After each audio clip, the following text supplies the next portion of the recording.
Good afternoon students. तो हम जो पढ़ रहे थे, हमारा चैप्टर का नाम है अल्टरनेटिंग करंट्स। तो अल्टरनेटिंग करंट्स हम पढ़ रहे थे, तो उसमें हम ये इस टॉपिक पे थे कि हम एलसीआर सर्किट की स्टडी कर रहे थे।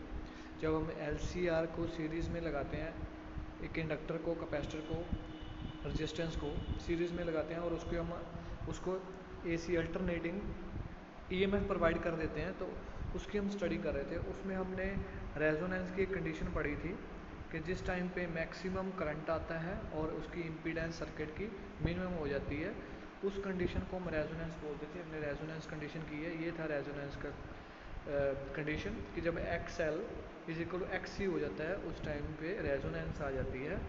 जो इम्पीडेंस है वो रेजिस्टेंस के इक्वल हो जाती है, मिनिमम होती है इम्पीडेंस, और करंट मैक्सिमम आ जाता है, वो E डिवाइडेड बाई R के इक्वल आ जाता है। रेजोनेंस पढ़ लिया था। अब हम पढ़ेंगे रेजोनेंस की कर्व एंड क्यू फैक्टर के बारे में जानेंगे। तो यहाँ पे हमारे पास हमने एक ग्राफ पहले बना रहे हैं जिसमें ओमेगा हमने एंगुलर जो उसकी फ्रिक्वेंसी है वो ली है एक कोऑर्डिनेट पे, और दूसरे कोऑर्डिनेट पे करंट लिया है कि करंट के साथ मतलब जो फ्रिक्वेंसी है वो चेंज होते ही करंट कैसे चेंज कर रहा है, वेरी कैसे कर रहा है, तो वो हम ऐसे ग्राफिकली रिप्रेजेंट कर रहे हैं।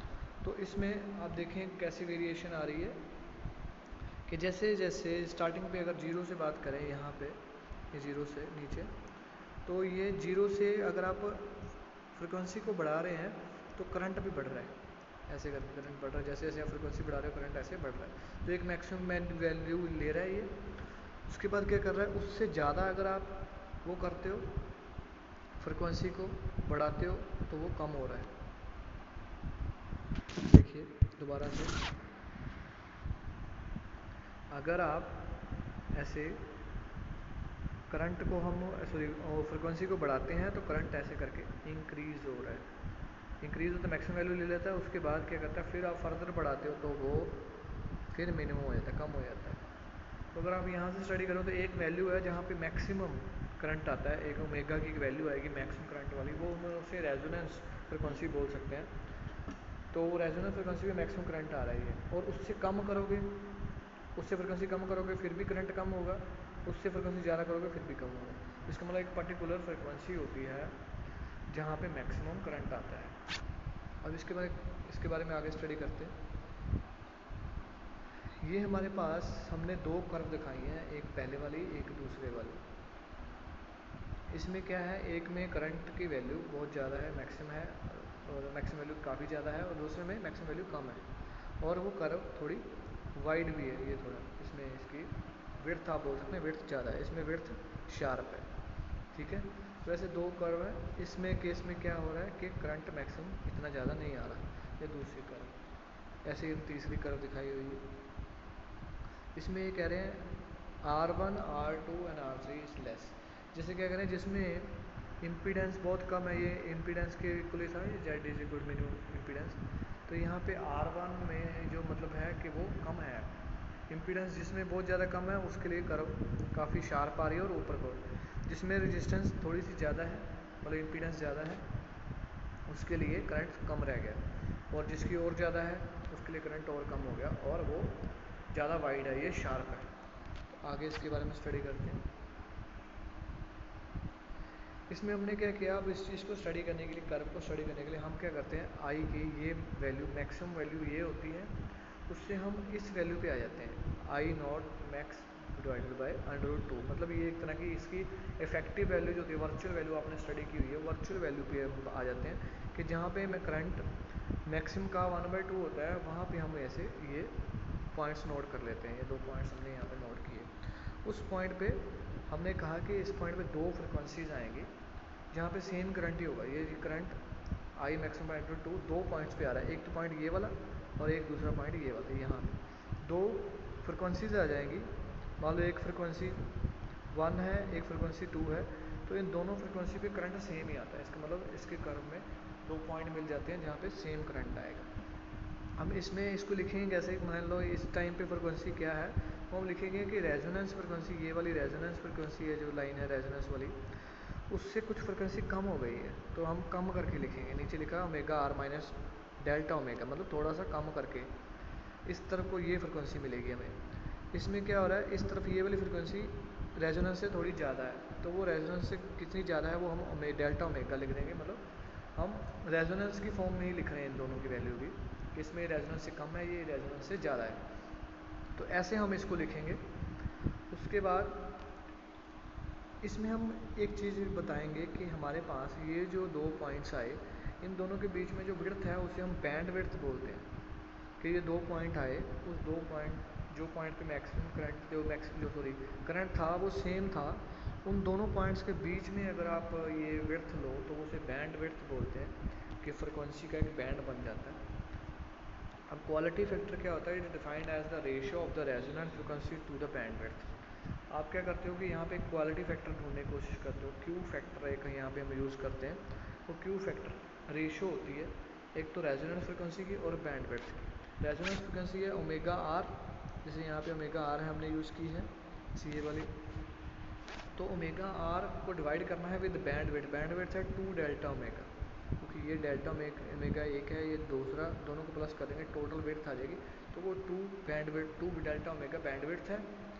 इन दोनों को डिवाइड रेशियो में लेंगे तो हमें क्यू फैक्टर मिल जाएगा। देखो ये ओमेगा आर रेजोनेंस फ्रिक्वेंसी ऊपर लिखना है और बैंड विड्थ नीचे लिखना है, रेशियो कर देंगे तो हमें पता चल जाएगा रेजोनेंस कर्व का और क्वालिटी फैक्टर के बारे में, उसको क्वालिटी फैक्टर का पता चल जाएगा।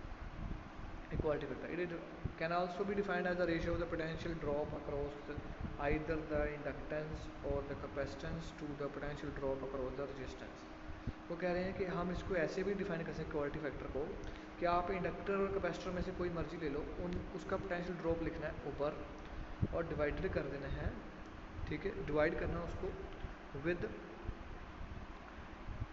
उसे बोलते हैं सॉरी रेजिस्टेंस के ड्रॉप के। मतलब आप क्या कहेंगे, यहाँ पे हम लिखेंगे कि क्वालिटी फैक्टर को हम ऐसे भी बता सकते हैं कि ये पोटेंशियल का रेशियो भी ले सकते हैं हम इसको।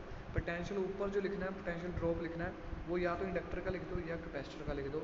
डिवाइडेड करना है पोटेंशियल ड्रॉप अक्रॉस रेजिस्टेंस, जो रेजिस्टेंस के अक्रॉस जो भी पोटेंशियल आएगा वो नीचे डिवाइड करना है, वो भी क्वालिटी फैक्टर बता देगा। देखो ऐसे जो वी है वी एल है वो इंडक्टर का डिवाइडेड बाय रेजिस्टेंस का। अरे अब आप वोल्टेज की रेशियो लेते हो नीचे तो आप उसको क्वालिटी फैक्टर ढूंढ सकते हैं। ऐसे ही बताया था कि जरूरी नहीं है कि आपने इंडक्टर ही लेना है, आप कैपेसिटर का ले लो, कैपेसिटर की वोल्टेज डिवाइडेड बाय रेजिस्टेंस की वोल्टेज, इन दोनों को डिवाइड कर देंगे, रेशियो ले लेंगे तो क्वालिटी फैक्टर लेंगे। और वहाँ पे हम वोल्टेज नहीं बोलते, हम बोलते हैं पोटेंशियल ड्रॉप। इन दोनों का पोटेंशियल ड्रॉप जो आ रहा है उनकी रेशियो क्वालिटी फैक्टर बताती है।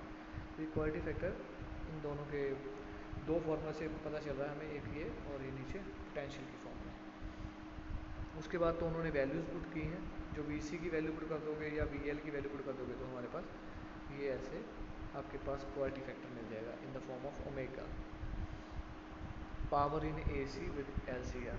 तो यहाँ पे हमने ये क्वालिटी फैक्टर पढ़ लिया है। आप क्वालिटी फैक्टर में इसको याद रखना कि ये क्वालिटी फैक्टर होता है, ये हमें बताता है कि वो सर्किट कितना रेजोनेंस मतलब वे कितना मैक्सिमम करंट देता है और कितना अच्छा करंट वो मतलब उसमें क्वालिटी है उसकी, ये कितना अच्छा वो काम करता है। देखो जैसे विड्थ कम होएगी तो वो शार्प होएगी तो उसका मैक्सिमम करंट आएगा, वो जिसमें मैक्सिमम करंट आता है वो सर्किट हम बोलते हैं कि अच्छा सर्किट है। इसका मतलब क्वालिटी फैक्टर भी हमें अच्छे सर्किट के बारे में बताएगा। जिसकी विड्थ कम होएगी, देखिए डेल्टा भी कम, डेल्टा ओमेगा कम हो जाए तो क्यू बढ़ जाएगा। इसका मतलब जिसकी विड्थ कम होती है देखो वो शार्प कर्व आती है और करंट भी ज़्यादा आता है। तो इसका मतलब बैंड विड्थ जिसकी कम है वो हमें मैक्सिमम करंट देता है, वो अच्छा सर्किट है। तो क्वालिटी फैक्टर हमें बताता है कि वो अच्छा सर्किट है या नहीं है।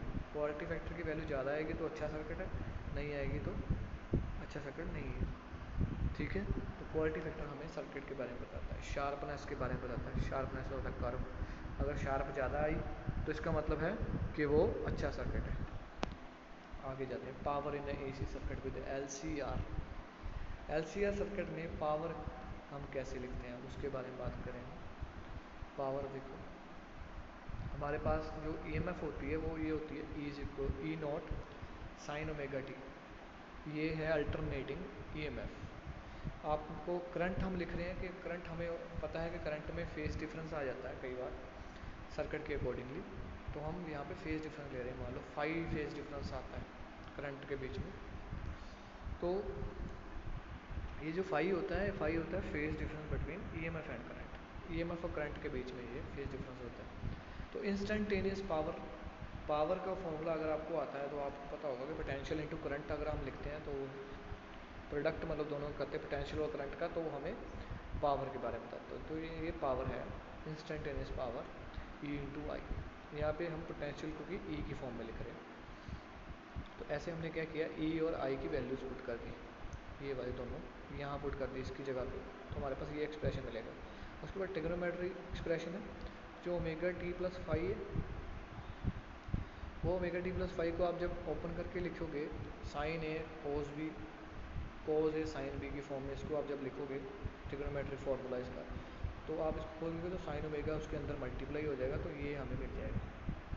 इसको खोल के लिखोगे जब, तो इसको साइन ओमेगा टी अंदर मल्टीप्लाई करोगे तो ये हमें एक्सप्रेशन मिलेगा।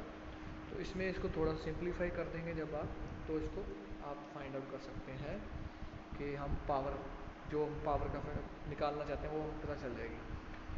तो यहाँ पे क्या किया हुआ है, कहते हैं if the instantaneous power is assume to be constant for an instantaneously small time D T then the work is done is this. तो कह रहे हैं मान लो हम थोड़े टाइम के लिए मान लेते हैं कि बहुत स्मॉल टाइम लिए, कि वहाँ पर स्मॉल टाइम जितना भी लिया है उतने टाइम में हम कंसिडर कर रहे हैं कि वो चेंज नहीं हो रहा आपका, वो जिसे हम बोल देते हैं कि करंट चेंज नहीं हो रहा या पावर चेंज, मैं बताता हूँ यहाँ पे लोग बोल रहे हैं कि उस टाइम पे पावर चेंज नहीं हो रही। जिस टाइम पे थोड़ा सा टाइम आपने डेल्टा टी लिया उस टाइम पे पावर चेंज नहीं हो रही, तो पावर चेंज नहीं हो रही तो इसका मतलब आप यहाँ पे लिख सकते हैं कि स्मॉल टाइम के लिए वर्क जो हो रहा है वो वर्क इसके इक्वल होएगा। वर्क क्या होता है देखो, अगर आप पावर का फॉर्मूला पता हो, power into time, power into time कर दोगे तो वर्क निकलता है हमें।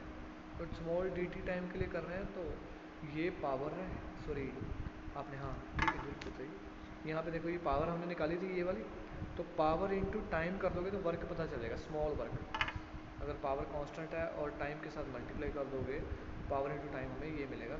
यहाँ पे जो ये टाइम है यहाँ पे डी टी आना था, इन्होंने लिखा नहीं है अभी शायद, तो कंप्लीट साइकिल के लिए हम ऐसे करेंगे। देखो यही है, यहाँ पे डेल्टा टी डी टी लिखना था यहाँ पे, लेकिन उन्होंने लिखा नहीं हुआ, अब लिख सकते हैं इसके साथ। तो ये एक स्मॉल वर्क पता चल गया कि अगर डी टी टाइम के लिए थोड़े के लिए चेक करें तो इतना वर्क किया उसने। अगर हम चेक करना चाहते हैं कि पूरे साइकिल के लिए, पूरा साइकिल के लिए टाइम होती पीरियड होता है 0 से लेकर टी तक का, तो पूरे साइकिल के लिए आप इसको इंटीग्रेट कर दोगे तो पूरे साइकिल का वर्क बता देगा कि उतने टाइम में कितना वर्क हुआ। तो आप उसको वर्क, हम इसको इंटीग्रेट कर देते हैं। जब आप इसको इंटीग्रेट करोगे तो आपके पास ये मिलेगा, जो ये साइन, इसमें जो आप इसको जब सॉल्व करेंगे तो इसमें कुछ टर्म्स की वैल्यू जीरो आ जाती है, वो इंटीग्रेशन जीरो हो जाती है। तो एक टर्म से कोज फाइव वाली बचती है, ये वाली, ठीक, कोज फाइव टी बाई टू। तो ये ऐसे हमारे पास एक्सप्रेशन आ जाता है वर्क का। तो ये जो वर्क किया है, वो वर्क से हम पावर निकाल सकते हैं कि एक average power for a cycle हम ऐसे लिखेंगे कि इतना वर्क किया गया पूरे साइकिल में, तो टाइम कितना लिएगा पूरा time period, work upon time होता है पावर, तो हमारे यहाँ से एवरेज पावर निकाल सकते, टाइम के साथ डिवाइड कर दिया तो हमारे पास ये मिल गया। इसको टाइम के साथ डिवाइड करेंगे तो ये टी कैंसिल हो जाएगा। ये हमारे पास पावर, एवरेज पावर मिल गई, E naught I naught by two cos phi. तो ये है पावर। इस पावर को फॉर्मूला ये भी याद रखना है आपने, इंपॉर्टेंट फॉर्मूला है, E naught I naught by two cos phi, this is the average power of A C circuit. यहाँ पे एल सी आर लिख लो या कोई और भी ए सी सर्किट होगा उसके लिए हमारे पास यही होती है पावर का फॉर्मूला। तो इसमें हमने क्या किया, ये टू है, टू को हमने दो पार्ट्स में लिख लिया अंडर रूट की फॉर्म में, under root two under root two. हमने एक को अंडर रूट को ई नोट के नीचे लिख दिया, एक को आई नोट के नीचे लिख दिया यहाँ पे नीचे, और उसके साथ मल्टीप्लाई किया हुआ है कोस फाइव को। क्योंकि अंडर रूट टू के साथ क्यों किया इसको हमने, क्यों डिवाइड किया टू को, क्योंकि ये हमारे पास वर्चुअल वैल्यू होती है, इफेक्टिव वैल्यू जो हम यूज़ करते हैं किसी साइकिल के लिए, किसी भी एसी सर्किट के लिए हम वर्चुअल वैल्यू को यूज़ करते हैं, तो इसलिए हमने वर्चुअल वैल्यू में लिख दिया इसको, ठीक है। तो इसमें हमारे पास ये हमारा ये मिल गया हमें पावर, एवरेज पावर। उसके अंदर उन्होंने थोड़ा उसको एक्सप्लेनेशन दी है कि हमारे पास क्या क्या फैक्टर मिले। एक तो फैक्टर हमें ये मिला, जो इसमें कोज फाई है वो आर बाई जेड के इक्वल होता है, उसको हम आप लिख सकते हैं ऐसे, कोज फाई पावर फैक्टर होता है, ये पावर का फैक्टर है जो अकॉर्डिंगली चेंज होगा कि सर्किट कौन सा है उसके अकॉर्डिंगली। जैसे एल सी आर सर्किट है, उसके लिए cos phi R by Z है, सभी के लिए आर बाई जेड ही होता है। तो आर ऊपर लिखना है, नीचे उसकी इम्पीडेंस लिखनी है। तो जब आज को डिवाइड करते हैं कोस फाई मिल जाता है, कोस फाई फिर उस सर्किट की पावर बताने लग जाता है, तो इसलिए इसको पावर फैक्टर बोलते हैं। आगे वाला तो कांस्टेंट वैल्यूज़ हैं, ये वाली ये पावर के बारे में बताएंगे, पर ये कांस्टेंट रहेंगी। तो वेरिएशन किसमें दिखानी है, सिर्फ कोस फाई ने सर्किट के अकॉर्डिंगली चेंज होएगी। सर्किट कौन सा है, जैसे सिर्फ रेजिस्टेंस है उसके लिए ये फाई की वैल्यू अलग होएगी, अगर सिर्फ कैपेसिटर है तो उसके लिए फाई की वैल्यू अलग है, अगर सिर्फ इंडक्टर है तो उसकी वैल्यू अलग है। तो इसलिए हमने ये फाई को बोला है cos phi is a factor, कौन सा, पावर फैक्टर। तो ये देखो हमने उस जो ई नोट बाई अंडर रूट को ई वी लिख दिया, आई वी लिख दिया, मतलब वर्चुअल वैल्यू जिसे बोलते हैं, इफेक्टिव वैल्यू की फॉर्म में लिखा है पावर को, आई ई वी और आई वी की फॉर्म में। तो ये था पावर किसका, एसी सर्किट का। इसमें एल सी आर स्पेशल बोला हुआ था, तो ये एल सी आर के लिए बता रहे थे, वैसे वो सभी सर्किट के लिए वही फॉर्मूला है पावर का, एवरेज पावर का फॉर्मूला यही है जो हमने अभी ढूंढा है, ये सभी सर्किट के लिए। अब देखो जब रेजिस्टेंस लगी हो सिर्फ, तो उस टाइम पे फाई की वैल्यू आपको पता है कि फेज़ डिफरेंस ये जो होता है उस टाइम पे जीरो होता है फेज़ डिफरेंस। रेजिस्टेंस के केस में कोई फेज़ डिफरेंस नहीं आता करंट और ईएमएफ के बीच में, इसलिए यहाँ पे फाई जीरो पुट कर दोगे, हमारे पास एवरेज पावर मिल जाएगी ये वाली, जो ई वी और आई वी मतलब वर्चुअल वैल्यू का प्रोडक्ट ही आ जाएगी। ठीक है, power in L circuit with L, L के लिए आपको पता होना चाहिए कि जो फाई का डिफरेंस आता है वो करंट लैग करता है पाई बाई टू से, तो आप यहाँ पे फाई की जगह पे पाई बाई टू माइनस में पुट करोगे तो ये हमारे पास आप एवरेज पावर मिल जाएगी। तो कोस पाई बाई टू पुट करोगे तो जीरो आ जाएगी। तो ये आपको बताया हुआ है कि एसी सर्किट में जो जिसमें इंडक्टर लगा होता है उसमें एवरेज पावर जीरो होती है, जितनी पावर उसने यूज़ की उतनी पावर वो रिटर्न भी करता है, जितनी एनर्जी उसने यूज़ की उतनी एनर्जी वो वापस भी देता है, जनरेट भी कर देता है, मतलब समझ लो। तो इसलिए इंडक्टर के केस में कन्वर्जन ही होती है ओनली, तो पावर ओवरऑल पावर जीरो हो जाती है। ऐसे ही सी के केस में, कैपेसिटर के केस में भी सेम होता है कि जो करंट को भी लीड करता है पाई बाई टू के साथ, तो आप फाई की value pi by two put कर देते हो तो वो भी जीरो आता है, पावर एवरेज पावर जीरो आती है। तो आप बोलोगे कि average power in AC circuit with L and C, जिसमें इंडक्टर और कैपेसिटर लगे होते हैं सिर्फ, उसमें एवरेज पावर जीरो आती है, जबकि सिर्फ रजिस्टर जिसमें लगी होती है उसमें कुछ ना कुछ एवरेज पावर आती है। ठीक हो गया। ये वॉटलेस करंट है जो आपके सिलेबस में नहीं है, बस आप थोड़ा सा इसकी डेफिनेशन हम पढ़ लेते हैं। जो करंट पावर नहीं देता, पावर के बारे में कुछ भी कंट्रीब्यूट नहीं करता, उसको हम वोल्टलेस करंट बोलते हैं। करंट का कंपोनेंट जो पावर के बारे में बताता ही नहीं। देखो ये वाला कंपोनेंट है जो ये वाला आई वी साइन, अगर करंट ये माने दिस इज ए करंट और ये है ईएमएफ, ये उसकी पोटेंशियल है, इन दोनों के बीच में फाइज का डिफरेंस है, फेज डिफरेंस है। वो कह रहे हैं कि करंट को हम दो कंपोनेंट बांट देते हैं, ये का करंट है इसके दो कंपोनेंट, एक ये वाला और एक ये वाला। कह रहे हैं ये वाला तो सेम फेस में है तो फाई की वैल्यू जीरो पुट करेंगे वहाँ पे। फाई की वैल्यू जब आप जीरो पुट करते हो यहाँ पे पावर के फॉर्मूले में, तो वो वन हो जाता है, तो ये पावर आ जाती है कोई ना कोई, तो मतलब ये फैक्टर पावर देगा। ये वाला पावर फैक्टर, ये वाला फैक्टर पावर क्यों नहीं देगा, क्योंकि ये 90 डिग्री पे है इसके ईएमएफ के, तो यहाँ पे आप 90 डिग्री पुट करोगे तो वी जीरो, इसका मतलब ये वाला जो फैक्टर पावर नहीं देता, इसलिए हम इसको बोलते हैं वोल्टलेस करंट। ये वाला करंट पावर ही नहीं दे रहा, तो इसलिए वोल्टलेस करंट है। ठीक है, तो यहाँ तक हमने ये कर लिया स्टडी कि पावर इन एसी सर्किट क्या होती है, ये आपने याद रखना है, ये इम्पॉर्टेंट टॉपिक है। पावर इन एसी सर्किट, किसी भी एसी सर्किट की पावर हम इस फॉर्मूले से निकाल सकते हैं, ये हमने कवर कर लिया। और उससे पहले हमने पढ़ा था रेजोनेंस वाला, कि जो एलसीआर सर्किट होता है उसमें रेजोनेंस कैसे आती है और उसका क्या बेनिफिट है, वो क्या मतलब उसके बारे में क्या हमने स्टडी किया कि क्वालिटी फैक्टर वहाँ पे कैसे यूज़ होता है। पर आपको इसके बाद आपका एक क्वेश्चन है, अगर आप ये क्वेश्चन सॉल्व करोगे आप खुद ही, कि जो एलसीआर सर्किट है उसका यूज़ क्या है। हमने कर तो लिया स्पेशल के एलसीआर, एक इंडक्टर लगाया, एक कैपेसिटर लगाया और एक रेजिस्टेंस लगाया इन सीरीज़, तो उसको हमने एक उसका रेजोनेंस स्पेशल ढूंढा कि जहाँ पे मैक्सिमम करंट आएगा, तो उसका यूज़ क्या है वो आपने करना है। ये जैसे एलसीआर सर्किट का कहाँ पे यूज़ होता है इसका, इतना सारा टॉपिक करने का फ़ायदा क्या होगा अगर आप हमें यूज़ नहीं पता। तो ये आप करोगे, क्वेश्चन ढूंढोगे, गूगल सर्च करो कि why where is LCR circuit is used and what is its benefits. ठीक है, तो अभी के लेक्चर ख़त्म करते हैं, आज के लिए इतना ही। Thank you.